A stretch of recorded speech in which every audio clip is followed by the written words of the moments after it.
Patancheru MLA Gudem Mahipal Reddy సంచలన వ్యాఖ్యలు చేశారు. బీఆర్ఎస్ పార్టీని వదిలి చాలా పెద్ద తప్పు చేశారన్నారు. అప్పటి పరిస్థితుల దృష్ట్యా తప్పటడుగు వేసి కాంగ్రెస్లో చేరానని తెలిపారు. కాంగ్రెస్లో చేరినా తనకు ఎటువంటి లాభం జరగలేదని వాపోయారు. రాబోయే మున్సిపల్ ఎన్నికల్లో బీఆర్ఎస్ అభ్యర్థులను గెలిపించాలని కోరారు. పటాన్చెరులో అనుచరులతో సమావేశం సందర్భంగా ఈ వ్యాఖ్యలు చేయడం రాజకీయ వర్గాల్లో హాట్ టాపిక్ గా మారింది.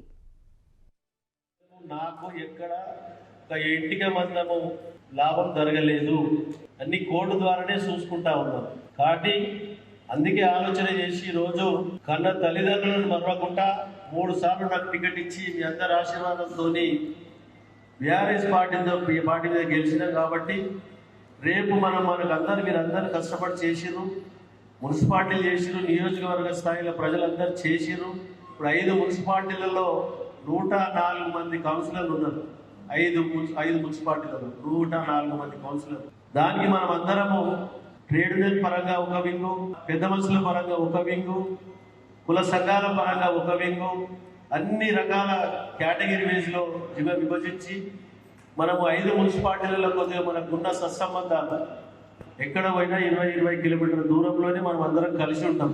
ఒక కుటుంబ సభ్యుల నియోజకవర్గానికి